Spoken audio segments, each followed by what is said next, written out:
નમસ્કાર, સ્વાગત છે આપનું. આપ જોઈ રહ્યા છો ન્યૂઝ 18 ગુજરાતી. હું છું આપની સાથે દીપા શર્મા. પહેલા વાત કરીશું એક તરફ ક્ષત્રિય સમાજ અડગ અને બીજી તરફ રૂપાલા અડીખમ.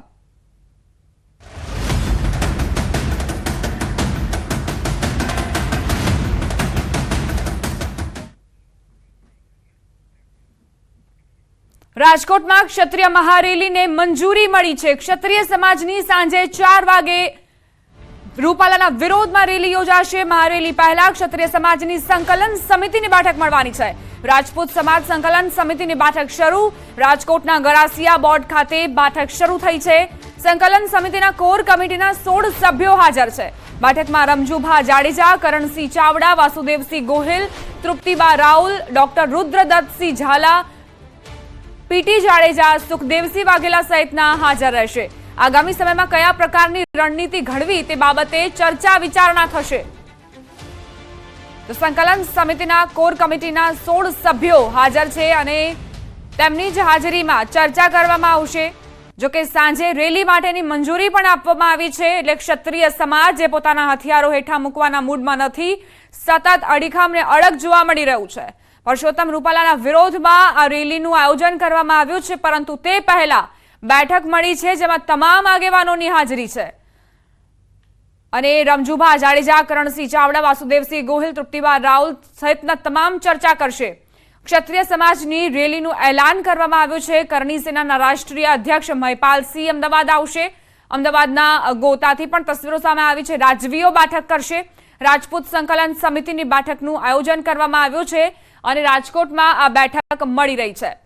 રૂપાલાની ટિકિટ રદ કરવાની માંગ પર ક્ષત્રિયો અડગ જોવા મળી રહ્યા છે અને તેને લઈને જ રણનીતિ ઘડવામાં આવી રહી છે.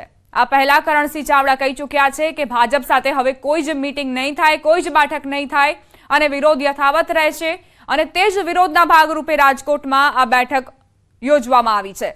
રૂપાલાની ટિકિટ રદ કરો અને તે સિવાયના કોઈ પણ ઉમેદવારને ઉભા રાખો, તેને જીતાડીશું, તે પ્રકારનું આહવાન પણ તેમણે કર્યું હતું. પરંતુ બીજી તરફ પરસોત્તમ રૂપાલાને ભાજપ હાઈકમાન્ડ તરફથી લીલી ઝંડી મળતા તેમણે ગઈકાલથી જ પ્રચારનો શુભારંભ કરી દીધો છે. હવે આખરે ક્ષત્રિય સમાજનો આ વિરોધ ક્યાં સુધી પહોંચશે અને કેટલા સમય સુધી આ જ પ્રકારે વિરોધ યથાવત રહેશે તે જોવાનું રહ્યું.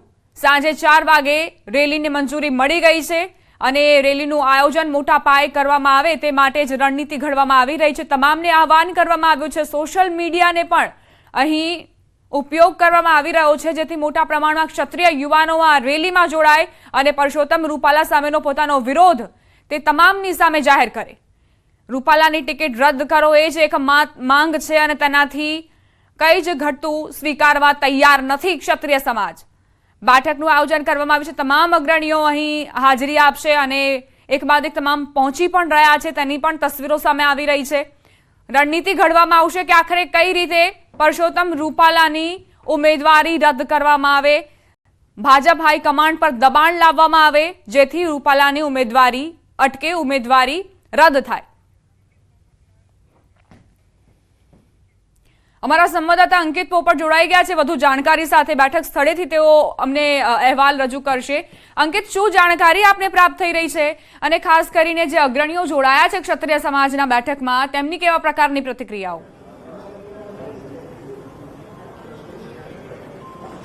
ચોક્કસ. સૌપ્રથમ તો આપને હું મારી પાછળના જે દ્રશ્યો છે તે બતાવવાનો પ્રયત્ન કરી રહ્યો છું. જોઈ શકાય છે દ્રશ્યોમાં કે મોટી સંખ્યાની અંદર અહીંયા ક્ષત્રિય સમાજના જે મહિલા અગ્રણીઓ છે, સાથોસાથ કહી શકાય કે જે પુરુષ અગ્રણીઓ છે તે પણ હાલ અત્યારે બેઠકમાં હાજર જોવા મળી રહ્યા છે. બેઠકની વાત કરવામાં આવે તો ક્ષત્રિય સમાજની સંકલન સમિતિની કોર કમિટીના જે હોદ્દેદારો છે તે હાલ અત્યારે બેઠકમાં જોવા મળી રહ્યા છે. બેઠક છે તે ગરાસિયા બોર્ડિંગ ખાતે છે તે શરૂ થઈ ચૂકી છે. બેઠકની અંદર વાત કરવામાં આવે તો રમજુભા જાડેજા, કરણસિંહ ચાવડા, વાસુદેવસિંહ ગોહિલ, તૃપ્તિબા રાવલ, ડોક્ટર રુદ્રદત્તસિંહ ઝાલા, પીટી જાડેજા, સુખદેવસિંહ વાઘેલા સહિતના જે આગેવાનો છે તે હાલ અત્યારે હાજર જોવા મળી રહ્યા છે. સાથોસાથ અન્યની જો વાત કરવામાં આવે તો વિસુભા ઝાલા, જયદેવસિંહ વાઘેલા, સુરેન્દ્રસિંહ જાડેજા, મદનસિંહ આટોદરિયા તેમજ કિશોરસિંહ ઝાલા, અશ્વિનસિંહ સરવૈયા સહિતના વ્યક્તિઓ છે તે હાલ અત્યારે હાજર જોવા મળી રહ્યા છે। થોડીક જ વારની અંદર બેઠક છે તે શરૂ થશે। ખાસ કરીને આજની બેઠકનો જે એજન્ડા છે તે આગામી દિવસોની અંદર કયા પ્રકારની રણનીતિ ઘડવી જોઈએ, આગામી દિવસોમાં કયા પ્રકારના કાર્યક્રમો આવવા જોઈએ તે પ્રકારની આ બેઠકની અંદર ચર્ચા વિચારણા થશે। ખાસ કરીને આજના દિવસની જો વાત કરવામાં આવે તો સાંજના 4 વાગ્યે બહુમાળી ચોકથી લઈ કલેક્ટર ઓફિસ સુધી એક મહારેલી છે જે ક્ષત્રિય સમાજ દ્વારા યોજવામાં આવનાર છે।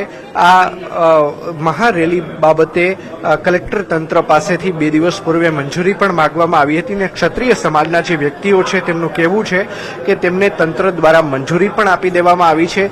ત્યારે ન માત્ર રાજકોટના પરંતુ સૌરાષ્ટ્રભરના જે ક્ષત્રિય સમાજના જે વ્યક્તિઓ છે તે ખાસ કરીને આ મહારેલીની અંદર જોડાશે। સાથોસાથ વાત કરવામાં આવે તો ક્ષત્રિય સમાજના જે મકરાણા ક્રીન છે તે પણ આ બેઠકની અંદર અને સાથોસાથ જે મહારેલી છે તે પણ જોડાવાના છે। દ્રશ્યોની અંદર જોઈ શકાય છે કે હવે બેઠકની તૈયારીઓ છે તે પૂર્ણ થવાની આરે છે અને થોડીક જ વારની અંદર બેઠક છે તે શરૂ થશે। બેઠકની અંદર મહિલાઓને પણ બરાબરની હિસ્સેદારી છે તે ખાસ કરીને આપવામાં આવી છે। જી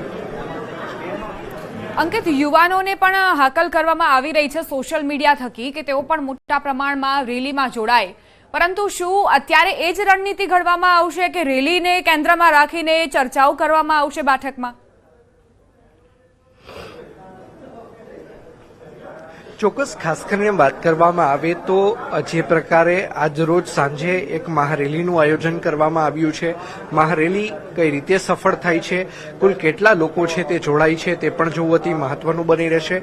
રેલી પૂર્ણ થયા બાદ કલેક્ટરને આવેદનપત્ર આપવામાં આવશે અને સાથોસાથ જે પરસોત્તમ રૂપાલા છે તેની ટિકિટ રદ કરવામાં આવે તે પ્રકારની રજૂઆત છે તે પણ કલેક્ટરને કરવામાં આવશે। બીજી તરફ વાત કરવામાં આવે તો હાલ ક્ષત્રિય સમાજની 2 રણનીતિ જોવા મળી રહી છે કે આગામી સમયમાં પણ જો પરસોત્તમ રૂપાલાને ભારતીય જનતા પાર્ટી દ્વારા પોતાના ઉમેદવાર તરીકે યથાવત રાખવામાં આવે તો કયા પ્રકારે ક્ષત્રિય સમાજ છે તે વિરોધ નોંધાવશે તે બાબતની રણનીતિ છે તે ખાસ કરીને ઘડવામાં છે તે આવી રહી છે। દ્રશ્યોમાં પણ જોઈ શકાય છે કે તૃપ્તિબા રાહોલ સહિતના જે ક્ષત્રિય સમાજની મહિલા અગ્રણીઓ છે તે પણ અહીં જોવા મળી રહી છે। સાથોસાથ વાત કરવામાં આવે કે પીટી જાડેજા, કરણસિંહ ચાવડા તે પણ ખાસ કરીને અહીંયા જોવા મળી રહ્યા છે। દ્રશ્યોમાં જોઈ શકાય છે કે પદ્મિનીબા વાળા છે તે પણ હાલ અત્યારે આવી પહોંચ્યા છે અને જે મહિલા સમાજના જે ક્ષત્રિય સમાજના જે મહિલા અગ્રણીઓ છે તેમના દ્વારા પણ તેમનું છે તે સ્વાગત કરવામાં આવી રહ્યું છે। જી અંકિત, પહેલા જ કરણસિંહ ચાવડા એવું કહી ચૂક્યા છે કે હવે આ બેઠક અંતિમ બેઠક છે। જ્યારે તમામ અગ્રણીઓ જે હતા ભાજપના તેમની સાથે બેઠકનું આયોજન કરવામાં આવ્યું હતું તો તેમણે કહ્યું હતું કે આ બેઠક અંતિમ બેઠક છે, એટલે ક્ષત્રિય સમાજ હવે જે પોતાના સમાજની બેઠક બોલાવી રહ્યું છે તેમાં એ જ રણનીતિ રહેશે કે જે પ્રકારે ઉમેદવારી રદ કરવાની માંગ કરવામાં આવી છે તેને જ કઈ રીતે મક્કમ રીતે રજૂ કરી શકાય?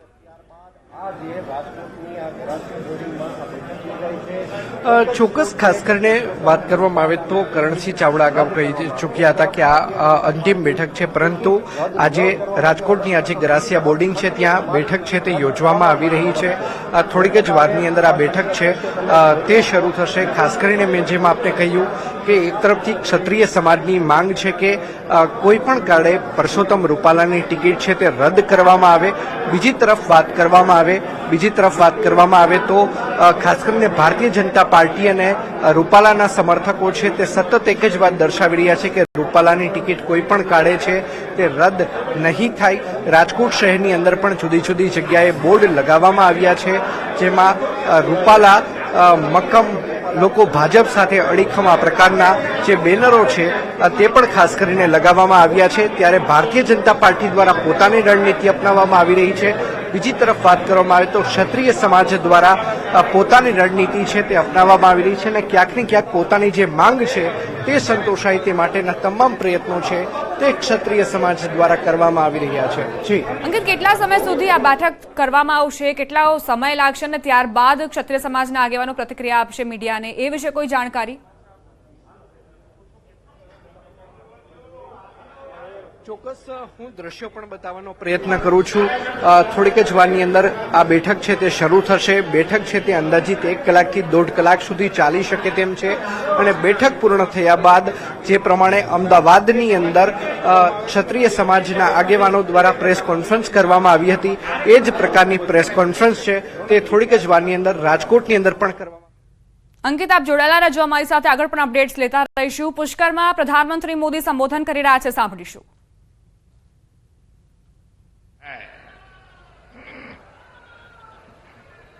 साथियों, 10 वर्ष पहले मैं चुनावी जनसभा के लिए सहारनपुर आया था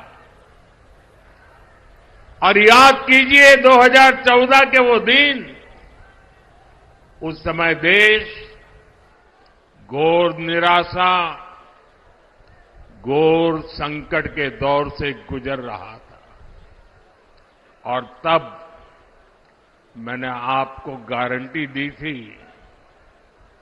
कि देश झुकने नहीं दूंगा, देश रुकने नहीं दूंगा। मैंने संकल्प लिया था कि आपके आशीर्वाद से हर स्थिति को बदलूंगा, हर परिस्थिति को बदलूंगा, निराशा को आशा में बदलूंगा, आशा को विश्वास में बदलूंगा।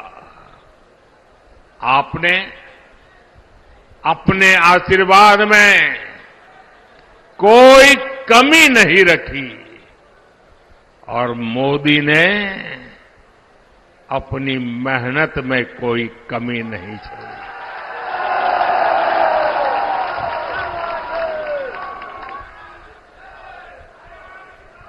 याद कीजिए, तब हमारा भारत दुनिया में 11वें नंबर की आर्थिक ताकत था। मोदी ने सिर्फ 10 साल में भारत को दुनिया की 5वीं सबसे बड़ी आर्थिक ताकत बना दिया है। तब कांग्रेस सरकार ने भारत की छवि कमजोर देश, भ्रष्ट देश ऐसी ही बना के रख दी थी।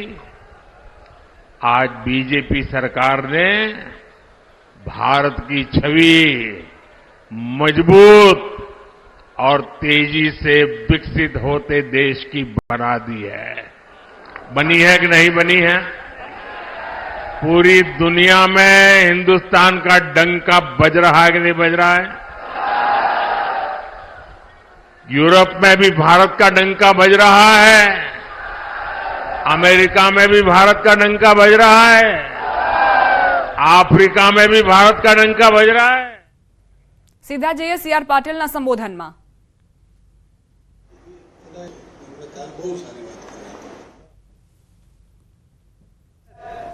નગરપાલિકા મહાનગરપાલિકાની અંદર 50% રિઝર્વેશન આપીને બહેનોને એમાં સભ્ય બનાવ્યા હતા.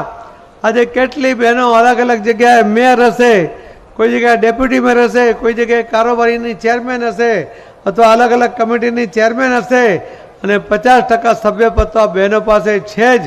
આ જો અધિકાર પણ કોઈએ આપ્યો તે મોદી સાહેબે આપ્યો. પ્રધાનમંત્રી બન્યા પછી મોદી સાહેબે એ જ બહેનોને ઐતિહાસિક ભવન નિર્માણ કર્યા પછી ઐતિહાસિક ઠરાવ કર્યો અને એની અંદર પણ આ દેશના તમામ રાજ્યોની વિધાનસભામાં અને લોકસભાની અંદર પણ 33% બહેનોને રિઝર્વેશન આપીને બહેનોને ખૂબ ખૂબ આ જવાબદારી એમને આપી છે. મોદી સાહેબને વિશ્વાસ છે કે આ બહેનોની ટેલેન્ટને કારણે દેશના વિકાસમાં ખૂબ મોટું યોગદાન મળશે. મોદી સાહેબે બહેનોને માટે તો સંકલ્પ કર્યો પણ બીજો સંકલ્પ કર્યો એમણે આ દેશના યુવાનો માટે. એમણે બેંકોને કહ્યું કે આ જે યુવાનો છે સ્વાવલંબી બનવા માંગે છે, એમનામાં ટેલેન્ટ છે પણ એમના પાસે પૈસા નથી, બેંકો એમને લોન આપે અને લોન પણ વગર વ્યાજની આપે. ત્યારે બેંકોએ મોદી સાહેબને કહ્યું કે સાહેબ અમે લોન પણ આપીએ, વગર વ્યાજની લોન પણ આપીએ, પણ એનો ગેરંટર કોણ? આપ સૌને ગર્વ થશે કે આ દેશના યુવાનો પર મોદી સાહેબને કેવો ગર્વ છે અને કેવો વિશ્વાસ છે. મોદી સાહેબે બેંકોના અધિકારીને કહ્યું હતું કે મને વિશ્વાસ છે પ્રધાનમંત્રી તરીકે મારા દેશનો એક એક યુવાન એ પ્રામાણિક છે, સમર્થ છે, ટેલેન્ટેડ છે, તમારા પૈસા સલામત છે અને હું નરેન્દ્ર મોદી આ દેશના પ્રધાનમંત્રી આ દેશના તમામ યુવાનોના લોન માટે ગેરંટર બનું છું. એના માટે મારા જામીન હું આપું છું.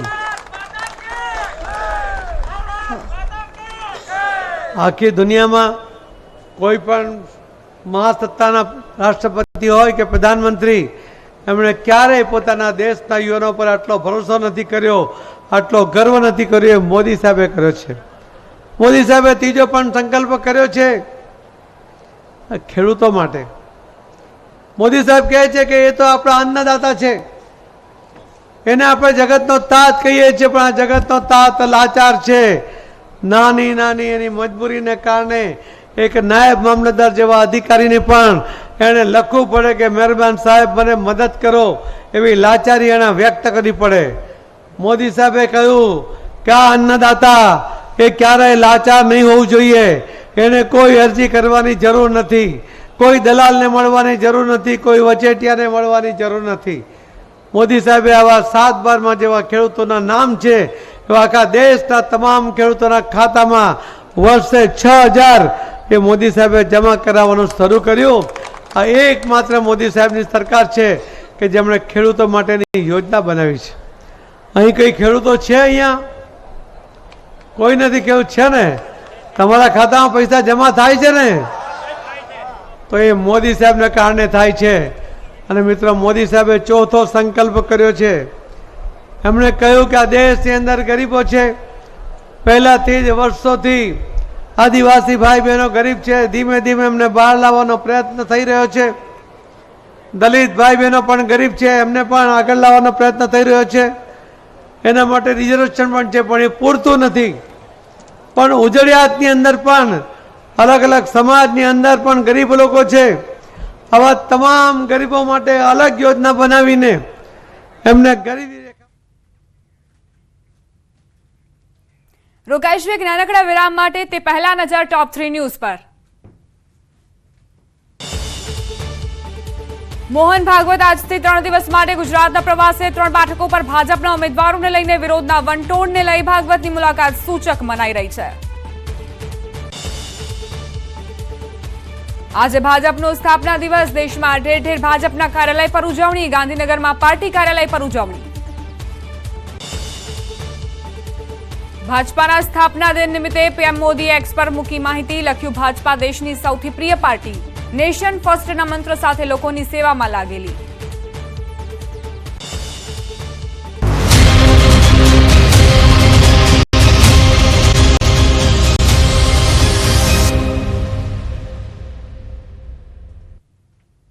વિરામ બાદ સ્વાગત. રૂપાલાના નિવેદન બાદ ક્ષત્રિય સમાજમાં નારાજગી યથાવત છે. સોશિયલ મીડિયામાં ચીમકી બાદ તકેદારી વધારાઈ છે. અમદાવાદમાં પ્રજ્ઞાબા ઝાલાના ઘર પાસે બંદોબસ્ત ગોઠવાયો. ઝોન 7ના ઇન્ચાર્જ ડીસીપી વિશાખા ડબરાલ પહોંચ્યા છે બોપલ સમર્પણ બંગલોઝ. અમદાવાદ ક્રાઇમ બ્રાન્ચની ટીમ પણ ત્યાં હાજર છે. જામનગરથી આવેલા બહેનોને અટકાવવામાં આવ્યા. પ્રજ્ઞાબાને સમજાવવા આવેલા બહેનોને બહાર અટકાવાયા. ક્ષત્રિય આગેવાન કિરીટસિંહનું નિવેદન, રૂપાલાને હટાવો એ જ અમારી માંગ. કોઈ પણ પાટીદારને ટિકિટ આપો, અમે તેમના સમર્થનમાં પ્રચાર કરીશું.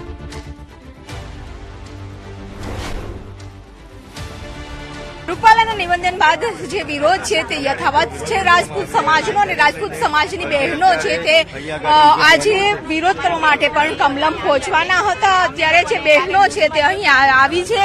ખાસ કરીને પદ્મની રાહ છે કે જેની ઘરે અત્યારે પોલીસનો બંદોબસ્ત છે. કમલમ જાય તે પહેલા તેમને નજરકેદ કરી લેવામાં આવ્યા છે. બેન, ક્યાંથી આવ્યા છો તમે? તમે ક્યાંથી આવ્યા છો? અમે જામનગરથી આવ્યા છે. પદ્મની બાને મળવા આવ્યા છો? કેવી રીતે સમર્થન? અમે પ્રજ્ઞાબા અમારા શીતલબા અમારા છે ને એમને મળવા આવ્યા છે એટલે સમજાવવામાં આવ્યા છે. બેન આપ શું કહેશો કે અત્યારે તમે મળવા અહીંયા પહોંચ્યા છો, પોલીસ દ્વારા રોકી દેવામાં આવ્યા છે, ક્યાંથી આવ્યા છો? અમે લોકો જામનગરથી આવ્યા છીએ અને અમને જ્યારે ખાલી ન્યૂઝમાં ખબર પડી કે અમારા બહેનો અહીંયા આવ્યા છે તો અમારા બહેનોને અમે ખાલી હિંમત આપવા માટે જ આવે છે કે બહેનો હજી તમારા ભાઈઓ છે અને આપણા ભાઈઓ એ બધું કરીને બતાવશે કે આગળ શું કરવાનું છે. તમે બેન ક્યાંથી આવ્યા છો? જામનગરથી અમે બધા સાથે જ આવ્યા સપોર્ટ કરવા માટે આવ્યા છો, સમજાવવા માટે આવ્યા છો? સમજાવવા માટે જ આવ્યા છે અમે બધાય. અમને ખબર નહોતી, આ નીકળી ગયેલા છે ઘરેથી, અમને ખબર પડી ત્યારે અમે મળવા આવ્યા. ત્યારે છે જામનગરથી બહેનો છે કે જે વિરોધ કરવા જવાના હતા કમલમ ખાતે તે બહેનોને સમજાવવા માટે અહીંયા આવ્યા છે, પરંતુ પદ્મની બા જે સમર્પણ બંગલામાં છે 17 નંબરમાં, ત્યાં તેઓને મળવા જાય તે પહેલા જ ગેટ ઉપર તેઓને રોકી લેવામાં આવ્યા છે, અટકાવી દેવામાં આવ્યા છે. એટલે કે તેઓનું પણ બહેનોનું કહેવું છે, જામનગરથી જે બહેનો આવી છે, રાજપૂત સમાજની બહેનો છે તે આવી છે, તેઓનું કહેવું છે કે હજુ સમજાવવાનો પ્રયાસ છે તે પદ્મની બાને કરવા માટે અહીં પહોંચ્યા છે. કેમેરામેન પ્રકાશ દેસાઈ સાથે વિપુ પટેલ, ન્યૂઝ 18 ગુજરાતી, અમદાવાદ. અને ભારતીય જનતા પાર્ટીને એક નમ્ર વિનંતી છે કે તમે રૂપાલાને બદલીને કોઈ પણ પાટીદારના ઉમેદવારી આપો. એ પાટીદારના પ્રચારમાં અમે કચકચાઈને લાગી જઈશું અને પૂરા ગુજરાતમાં ભાજપના અમે રાજપૂત સમાજ સમર્થન આપીશું.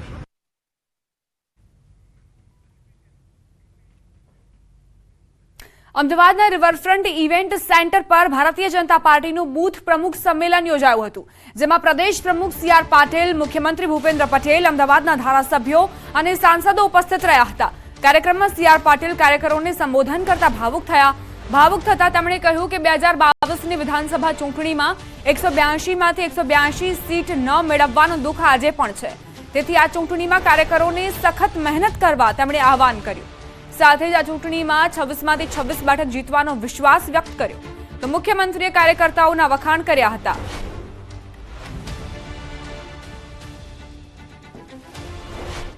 પહેલો શબ્દ હતો કે મારી આંખમાં આંસુ નથી દેખાતા, પણ મારું હૃદય રડે છે કે અમે 26 સીટ હારી ગયા. પણ ભારતીય જનતા પાર્ટીનો કાર્યકર્તા હર હંમેશ લોકોની વચ્ચે કાયમ રહેવા વાળો કાર્યકર્તા છે અને એટલે જ બીજા કોઈને નહીં પણ ફક્ત ભારતીય જનતા પાર્ટીના કાર્યકર્તાને આપણે દેવથી દુર્લભ કાર્યકર્તા કહીએ છીએ. સમાચાર પાટણથી. પાટણમાં ભાજપનો પ્રચાર પૂરજોશમાં ચાલી રહ્યો છે. ભાજપના ઉમેદવાર ભરતસિંહ ડાભીના પ્રચાર અર્થે પ્રદેશ અધ્યક્ષ સી.આર. પાટીલ પાટણ પહોંચ્યા હતા. સી.આર. પાટીલના સ્વાગતમાં બાઇક રેલીનું આયોજન કરાયું. કાર્યક્રમમાં પ્રદેશ અધ્યક્ષ પાટીલે તમામ મનદુખ અને અણગમા દૂર કરી ભાજપના ઉમેદવારને વોટ કરવા અપીલ કરી. કાર્યક્રમમાં પાટીલે ભરતસિંહ ડાભીનું નામ લઈ ઉમેદવાર સામે નારાજગી હોય તો અમને કહેજો, પણ વોટ પીએમ મોદીને જીતાડવા માટે આપવાનું છે એમ માનીને ઉમેદવારને વોટ આપવાનું લોકોને સૂચન કર્યું.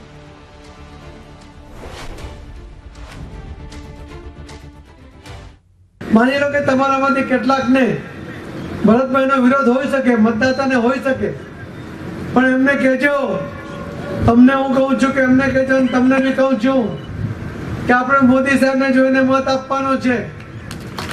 આપણે કોઈ માટે 543 સીટ ઉપર નરેન્દ્ર મોદી સાહેબ લડી રહ્યા છે અને એને મત આપવાનો છે.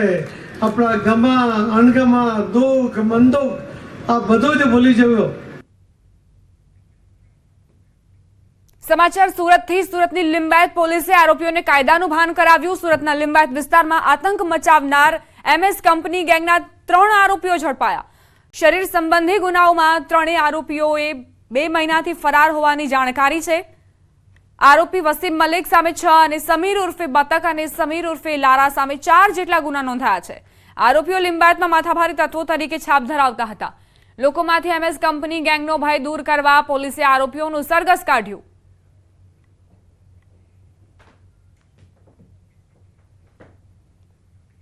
સુરતમાં આંગડિયા પેઢીમાં હીરાના પડીકાની લૂંટના ગુનામાં ફરાર આરોપીને સુરત ક્રાઇમ બ્રાન્ચે ઝડપી પાડ્યો છે.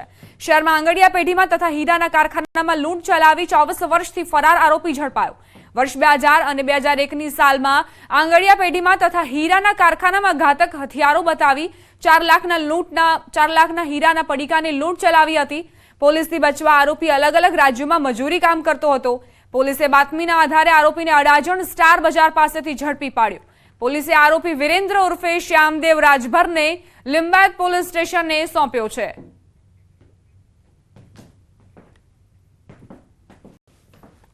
આ સાથે જ બુલેટિનમાં અત્યારે બસ આટલું જ. વધુ અપડેટ્સ માટે આપ જોતા રહો News 18 ગુજરાતી.